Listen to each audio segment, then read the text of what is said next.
ভারতীয় জনতা পার্টি যেটা চায় রাষ্ট্রের কথা বলে, রাষ্ট্রের জন্য ভারতীয় জনতা পার্টি একমাত্র রাষ্ট্রের জন্য সেবক হিসেবে কাজ করে।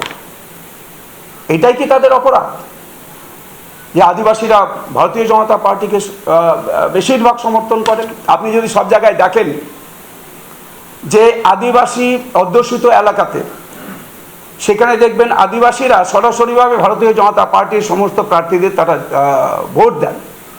আমি একজন আদিবাসী সম্প্রদায় থেকে, আমি তো সেখানে আদিবাসীরা আমাকে পুরোপুরি ভোট না দিলে, যদিও সবারই সমর্থন পেয়েছি, তা না হলে ওই জায়গা থেকে জিতে আসা খুব কঠিন। তো আমরা এইভাবে এই আদিবাসীদেরকে আমরা দেখেছি অপমান করা হয়েছে, তাদের মর্যাদা দেওয়া হয়নি। অথচ আমাদের রাজ্যের মাননীয় মুখ্যমন্ত্রী অনেক সময় দেখেছেন যে আদিবাসীদের সাথে নাচেন এবং হাতে গ্লাভস পরে। এটা কল্পনা করা যায় আদিবাসীদের কতটা তিনি অচ্ছুত মনে করেন। শুধু লোক দেখানো তিনি নাচেন।